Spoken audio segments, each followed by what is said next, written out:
मध्य प्रदेश के पूर्व मुख्यमंत्री दिग्विजय सिंह ने कुछ दिनों पहले अपने आप को बीजेपी और आरएसएस के लिए कोरोना बताया था, जिसके बाद से ही मध्य प्रदेश में इस बयान पर प्रतिक्रिया शुरू हो गई थी। उधर प्रदेश के गृह मंत्री नरोत्तम मिश्रा और मुख्यमंत्री शिवराज सिंह चौहान ने बयान का जवाब देने के बाद अब बीजेपी के प्रदेश अध्यक्ष वीडी शर्मा ने भी उज्जैन दौरे के दौरान सर्किट हाउस पर पूर्व सीएम दिग्विजय सिंह को आड़े हाथों ले लिया। इस दौरान बीजेपी के प्रदेश अध्यक्ष वीडी शर्मा ने कहा कि यदि आप कोरोना वायरस हैं, तो आप सबको घबराने की कोई जरूरत नहीं, क्योंकि प्रधानमंत्री नरेंद्र मोदी ने स्वदेश की तकनीक पर आधारित ऐसी वैक्सीन बनाई है जिससे कोरोना खत्म हो जाता है।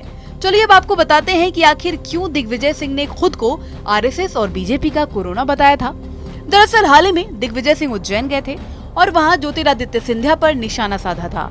उन्होंने कहा था, हे महाकाल, कांग्रेस में कभी दूसरा सिंधिया पैदा ना हो। इसके बाद सिंधिया ने भी पलटवार करते हुए ट्वीट कर दिया और दिग्विजय सिंह को देशद्रोही बता दिया।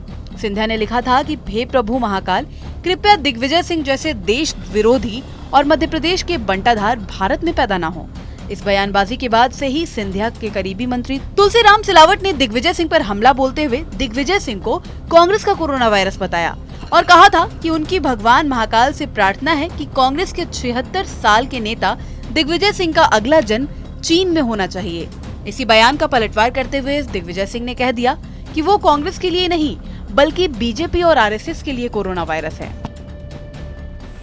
अगर वो कोरोना वायरस हैं, तो माननीय प्रधानमंत्री नरेंद्र मोदी जी ने स्वदेशी तकनीक पर आधारित इसी देश के वैज्ञानिकों द्वारा निर्मित ऐसे वैक्सीन बनाए कि कोरोना को समाप्त करने का काम इस देश के अंदर माननीय प्रधानमंत्री और भारतीय जनता पार्टी ने किया है। तो दिग्विजय सिंह जी, अगर आप वायरस हैं तो आप चिंता मत करिए, वैक्सीन तैयार है, जल्दी ही आपका ट्रीटमेंट हो जाएगा। ये तो आपका इतना बड़ा धंधा हो कहां से गया, कहां से पैसा आया? हाँ, भाजपा और संघ के लिए मैं कोरोना वायरस हूँ।